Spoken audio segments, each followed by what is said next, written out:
Okay, let's talk about the top 10 of 2025. Let's just get straight to it, okay? Number 10, I have Tron Ares. This is a movie that I watched once in the theaters and I had just a really great time, right? The story is admittedly thin, but the visuals and the music, the amazing soundtrack, the visuals, man, the visuals were amazing. There's a lot of slow-mo shots that I loved, a lot of the action set pieces that I really, really enjoyed, and it was just overall a great theater experience. I loved Tron Legacy, the one before that. I also didn't think that it was the strongest story. And, same with Ares as well. It's not the strongest story. And, maybe there was a bit of nostalgia bait here and there later on in the movie. But I really enjoyed it. I had a great time. I think the supporting characters were extremely weak, but Ares himself and Jared Leto playing him, that was one of the more interesting parts to be. But that was a great experience. I really do hope to own this one. And next on the list is Thunderbolts.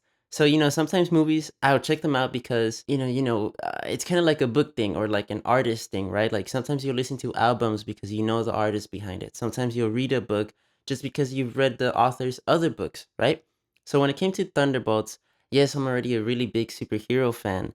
But one of the things that really, really interested me was knowing that one of the writers, Joanna Kahlo, she had written The Bear. She was one of the more prominent writers in The Bear, one of my favorite shows ever. So I go into Thunderbolts and I'm really, really excited for it. And I'm just, man, I walked out just very satisfied. Very satisfied to see the MCU come back. Very satisfied to see a very different take in the MCU. There's a lot of things that were done in this story that hadn't been done before in an MCU film, right? And it has a lot to do with mental health. Not surprising coming from the writer of The Bear, right? One of the writers of The Bear. But there's a lot of things that were done with John Walker. I loved what was done with John Walker.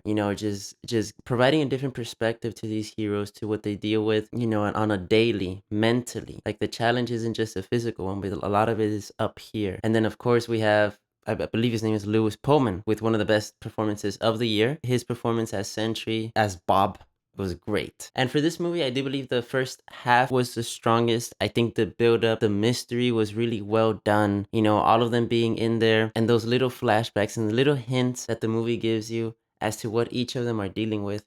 That was great. And then for me, where the movie gets a little bit weaker is on the second half up until the very end. I think the very end is very, very good. I also think this is an MCU film with a lot of good music. And overall, this is a movie that really hit me. I really enjoyed it and I know I'm going to rewatch it again. The next movie is Warfare, and this is number 8 on the list. What this movie did so well is fill you with the feeling of dread, of like what's to come, and this claustrophobic feeling, because a lot of the movie takes place just in this house, right? It's a house filled with soldiers that are just trying to get out. But we have great performances by Joseph Quinn.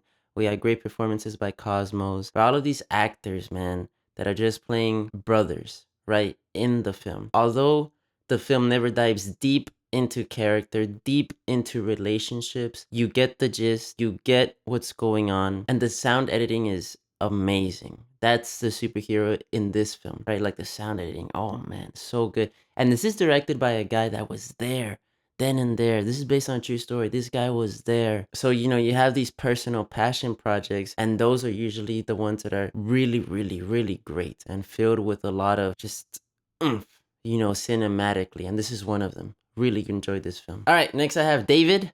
This is an animated film and the only animated film on this list. So David is a story about, it's based off the Bible. The story of David. This is a young shepherd's boy who grows up to be king. He's anointed to be king, and he grows up to be the king of Israel. So the movie starts us off in the beginning, right? Just showing us this young boy, his relationship with his mother, which is really well crafted. And then he grows into being the presence of a king, just being his servant. You've already got the David versus Goliath in the beginning. And then we do the time jump to when he's older. Man, when I tell you I was surprised, I was surprised. I did not expect this movie to be this good. I really didn't. Like, I had seen the trailers. I didn't expect it to be this good, but the animation was great. The cinematography coupled with it was amazing. It was very imaginative, but it felt very canvas-like, right? Like the people that were making this, they were very aware that they wanted their shots to be posters at times. And the music hits. I was hoping one of the songs would be nominated for an Oscar, but I guess the movie came out too late. But one of the songs is called, I believe it's called My God. It's placed in a part of the story that is a climax part, right, where everything is going down, and it's a beautiful song, and it's a great piece of music. I'm serious, like when I'm talking about this movie, I'm talking about it going up against Disney, and that song is a great one. That song is up there with some of the best that Disney has ever made. And I was watching this sequence. I think it's a 15-minute sequence. The song is at the very end, but this 15-minute sequence that they created and they orchestrated, just full of tension and conflict and character reveals, and just seeing how our protagonist is being written to react to all of this, and then the song happens. Oh man, that was one of those moments in the theaters where I felt chills just because of how well it was created. And overall, the movie is really good. The ending wasn't as good to me as the middle portion of the film was, and the film was a bit too long for me, but overall, really amazing movie. Spectacular. Number 6, I have Song Blue. They say a lot about biographies. A lot of people dish on biographies. I'm not one to dish on a genre, right? But they do have, staples to them. A lot of biographies are trying to fill so much into a story that sometimes the story just becomes uninteresting and unfocused. But this is a biography about a man and his wife who did shows together. They impersonated these great singers. He impersonated Neil Diamond. And this is just a really good love story. It feels very pure intentioned love story. And I think Hugh Jackman gives, again, one of his better performances of his career.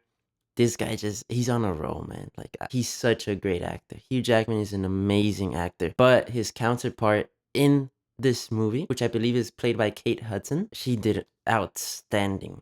She did outstanding as well. And this is just one of those stories, those love stories that just show the tenacity, the resolve that is necessary to just keep moving forward in marriage, to just keep moving forward in love. The challenges that this couple faced. Sometimes it's heartbreaking that you see it on the screen, and then when they have those wins, you really feel for them. That's just kudos to the acting, kudos to the writing, and kudos to a movie that succeeded in being a love story. I really love this movie. It was really well done. Number 4, I've got Nuremberg.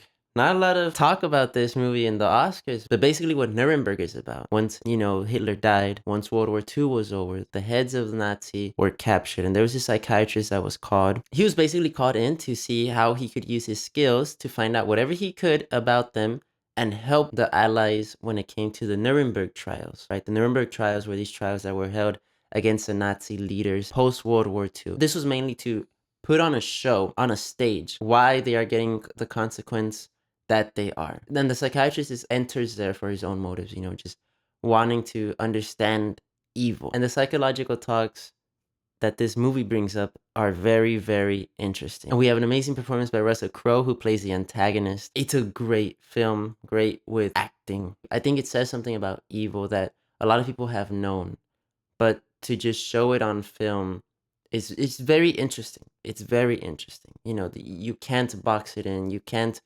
really define it. You can't put a face to it, right? I think what the movie is really good at showcasing is evil isn't always just going to come up to you looking like it.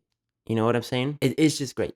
It's a great film. It is a bit too packed for its own good, a bit too much happening for its own good, too many characters. But overall, when the moments hit, they hit. It's just great acting. I love it. Really good movie. Really good movie. I'm surprised not a lot of people are talking about it too. Number 4. Number 4, I've got. What did I have? Okay. It's just I have a list back here. Number 4, I have Wake Up Dead Man, a Knives Out mystery. So I've been a fan of Knives Out, right? More specifically, the first film. When the first film came out, I was blown away. I showed it to everyone I could, my cousins, my family. I love this movie, right? I really do love the first Knives Out. I think because it just subverts expectations. I'm a big fan of the dialogue, and I really like the character Blanc, the detective, and the portrayal that Daniel Craig does with him. Second movie comes out and it's very underwhelming to me. I haven't watched it again since watching it a second time. It's not nearly as good as the first one. The characters are too cartoonish for me, and the resolution and the overall mystery is not nearly as interesting to me as the first one. And this third one, it just seems like Rian Johnson, the director and writer, like he went back to the roots, right? He went back to having a very interesting, protagonist that is acted to perfection by Josh O'Connor. Josh O'Connor did a great job acting as a priest, right? Basically, we see the story through his eyes, the mystery, the murder that happened, and it's a very great whodunit movie with a cast that supports this whole mystery really well. I think one of the more interesting parts about this movie is that it brings up topics about religion. It brings up topics about faith that I hadn't heard from another film. And it's even from like a faith Christian film. It brings up great points through the eyes of Father Judd. In cinema and throughout entertainment, Christianity, and in these like mainstream, right? This is a Netflix film. In mainstream stuff, Christianity is often, stepped on. It's often broken down, broken apart little by little. But the conversation that was brought up here, it felt very sincere. It felt very honest, and I'm not saying it felt supportive of it. But when you hear Father Judd's, perspective, what faith did for him and what he hopes it does for others, you think about who wrote this film and you think about how this man understands a lot of, why people follow, Jesus Christ and why people follow Christianity as a whole and why they believe strongly in the teachings of him and the Bible. It was surprising, right? And that's not why I gave it such a high score, but it was very interesting. Overall, the story was great. I was a big fan of Father Judd's character, and Blanc's involvement was again very, very, very entertaining. Overall, it's a really entertaining movie. I really had fun with it. It was such a fun movie. Top 3.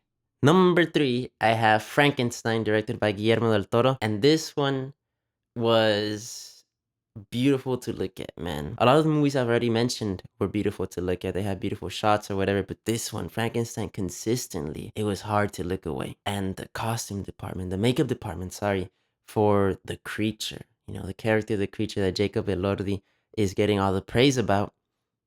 Yeah, it movie about pride, movie about acting and playing God when you know you can't, you're only human, and movie about messing and testing with technology, with science, when it should not be manipulated that way, when it should not be tested that certain way. And then on the other hand, you also have a really profound moments about the film, about innocence through the eyes of the creature. And overall, a great film. Not without its flaws, but still, man, the production design, the cinematography, it was great. I'm really happy Guillermo del Toro had, like, this was given to him, right? Who better than him? He put his own unique voice to this film, and it was perfect. Really great film. Surprised me. Number 2 for 2025, I have F1. The story about Sonny Hayes, the retired F1 driver who comes back at older to help his friend not lose his company, right? And in the meantime, his biggest rival is his teammate, who's a very young but very good driver as well. Man, the things to say about this movie's camera work,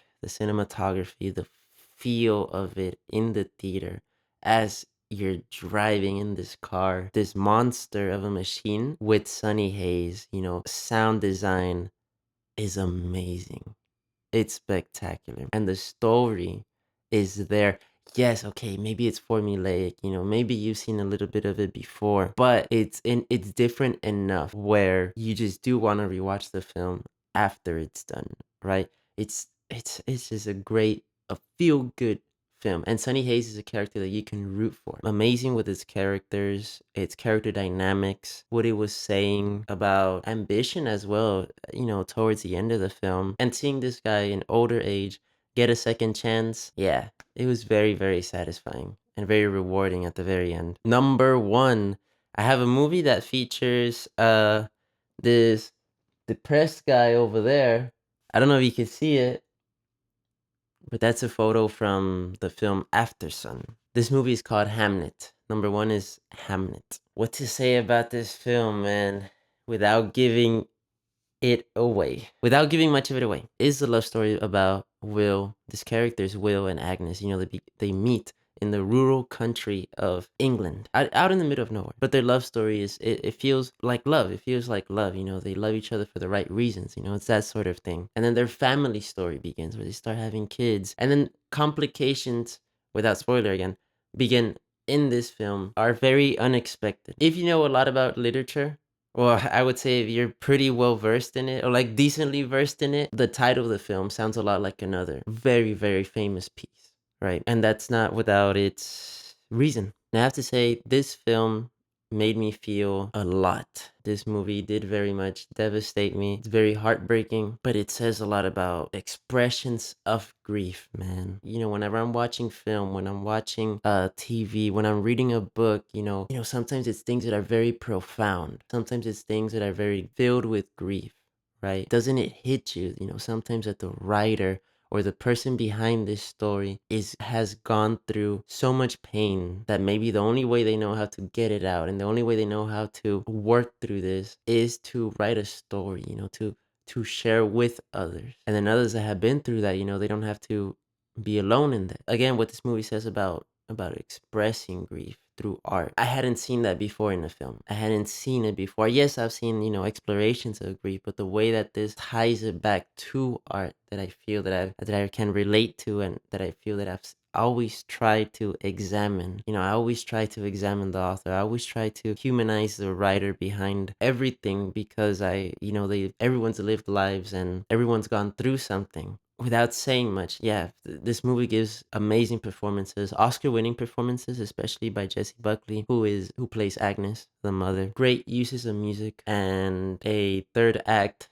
that will stay in my mind for a very, very, very long time. I do hope to own this one when it comes out on Blu-ray. If you're gonna check this movie out, I recommend it. Just make sure that you are in the mood or capable of feeling something very heavy, because this movie does put a lot of weight on you and is very taxing, but it's very rewarding as well. Great film. This is my pick for the best film of 2025. I do hope it wins the Oscars. But anyways, I'll try to make Oscar predictions and I'll talk about other films as time goes on. Thank you so much for your support. Thank you so much for watching. Please let me know what your top 20 top 25 of 2025 if you want. Tell me. But your top films of 2025, what were they?